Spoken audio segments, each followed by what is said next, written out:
자, 이번에는 2021년도 1회 기출문제입니다. 3번입니다. 자, 무색 또는 옅은 청색의 액체로 농도가 36 중량 % 이상이다. 자, 여기에서 요 앞에 지우고요. 농도가 36 중량 % 이상이다. 요것만 보고도 맞출 수 있어야 됩니다. 자, 얘는 육류위험물에 과산화수소, 질산, 과염소산, 그 외에 들어가는 할로겐간 화합물, 이 중에서 36 중량 % 이상의 기준을 가진 애는 과산화수소입니다. 그리고 또 한 가지 위험물이 위험물의 기준이 되는 걸 가지고 있는데요. 바로 질산입니다.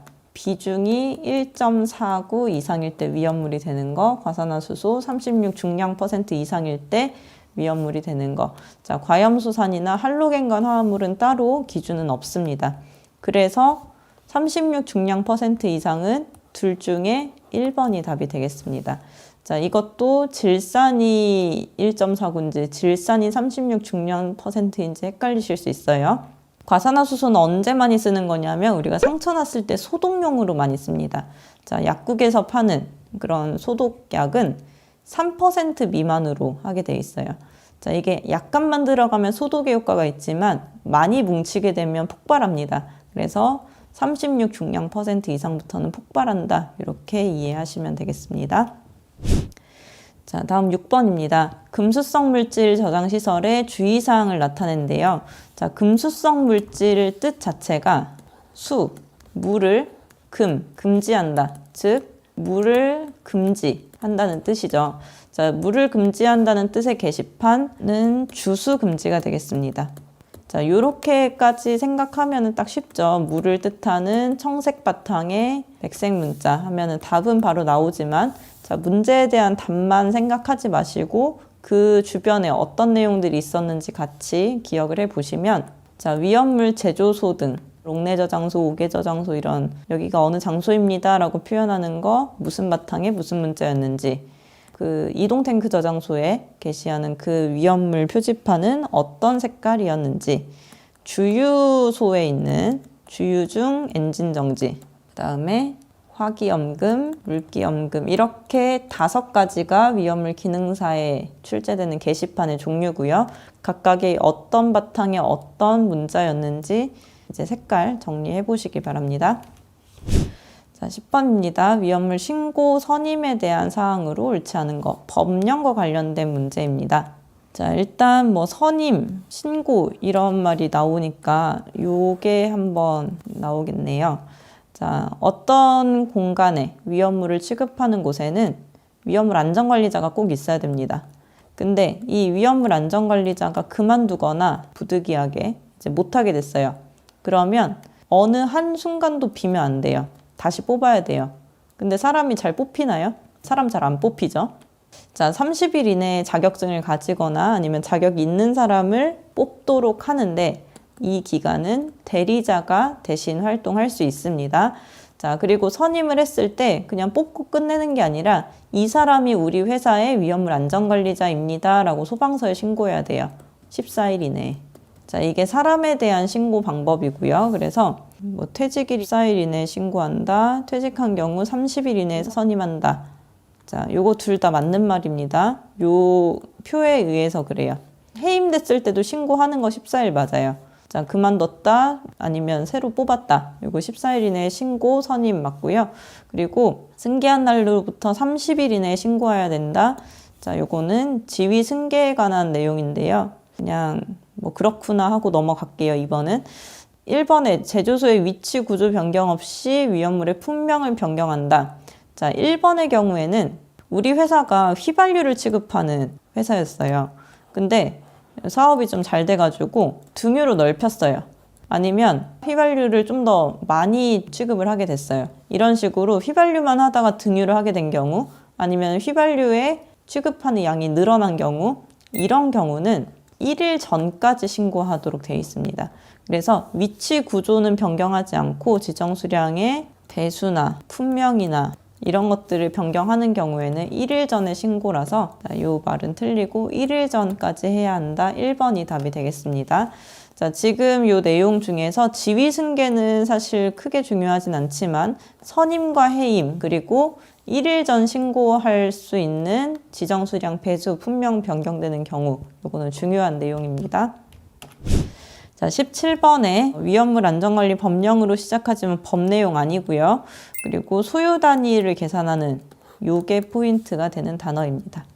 자, 소요 단위의 뜻은 소화기 한 개가 소요되는 공간의 크기를 물어보는 거예요. 자, 제조소나 저장소, 취급소가 있는데 제조소의 종류는 1가지, 저장소는 8가지, 취급소는 4가지니까 종류가 적은 것들끼리 모아서 소화기 하나로 끌 수 있는 공간은 100제곱 또는 50제곱미터입니다. 저장소는 종류가 많으니까 소화기 한 개로 끌 수 있는 공간도 크다고 연상하시면 150에 75가 되겠습니다.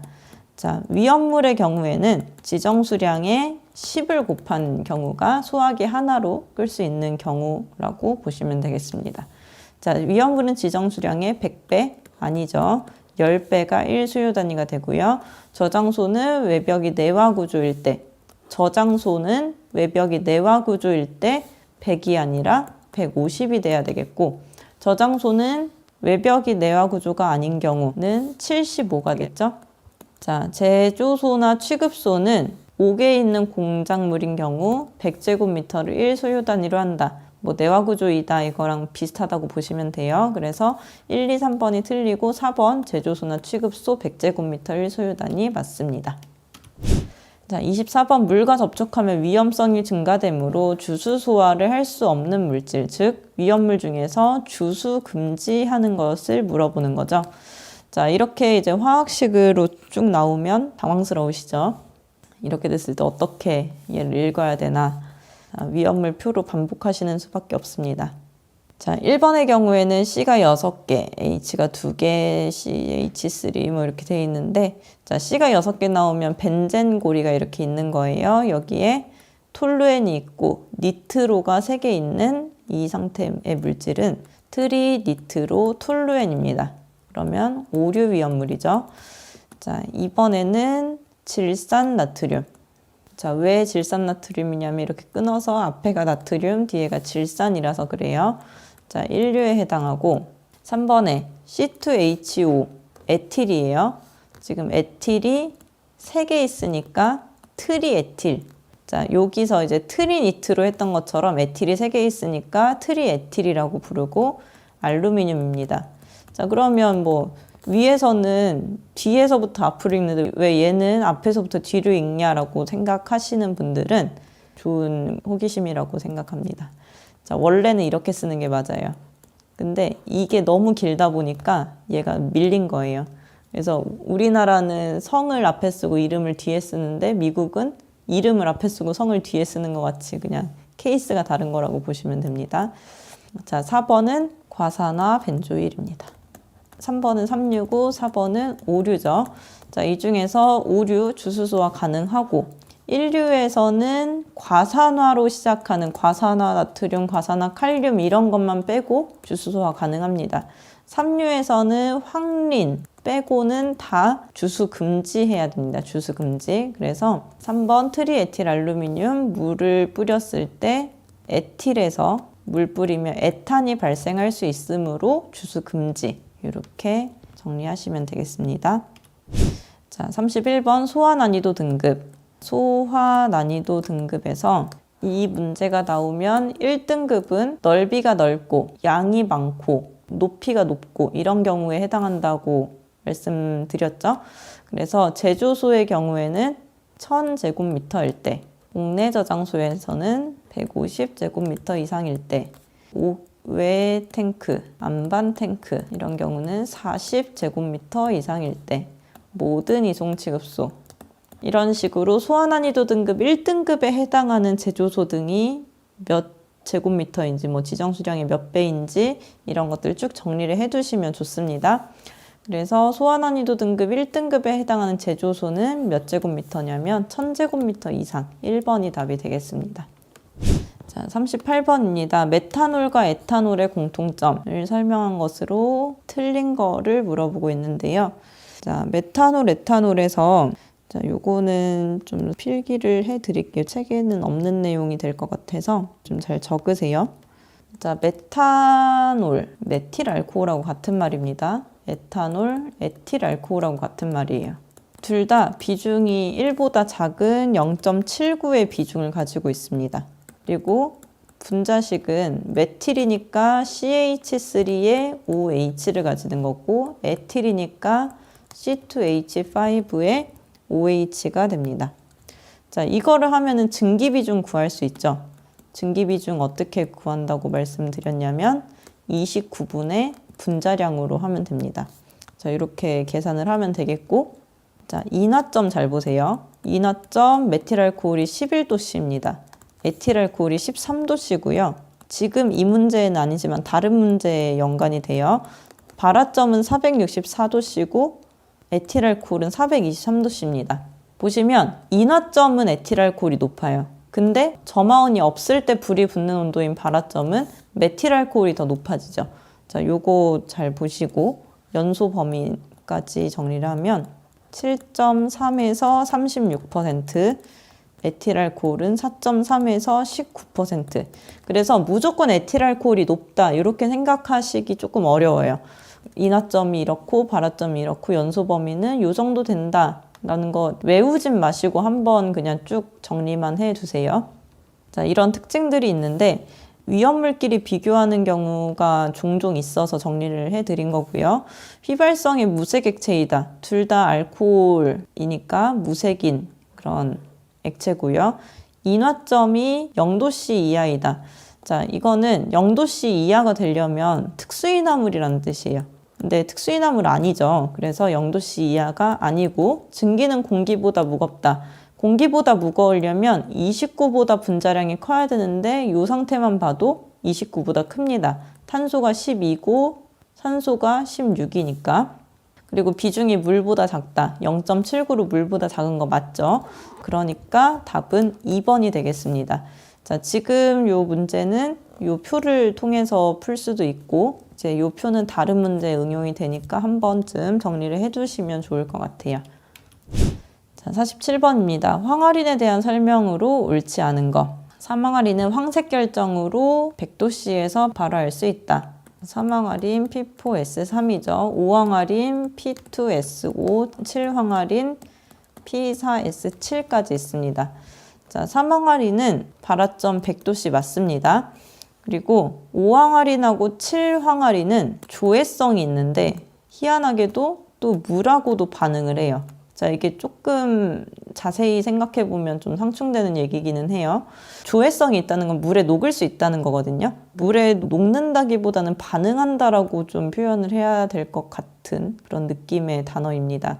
조회성이 있으면서 물에도 이제 반응을 한다. 이렇게 두 가지로 좀 이해를 하시면 되겠는데 조회성의 대표적인 위험물이 일류위험물이에요. 근데 일류위험물은 대부분 물에 녹는데 무기가산화물 빼고 대부분 물과 반응하진 않습니다. 그런 거랑 생각해 봤을 때 상충되는 특징이 둘이 묶이게 되는데 자, 조회성 물에 살짝 녹는데 또 반응도 한다. 이렇게 두 가지로 이제 좀 이해를 하시면 되겠고요.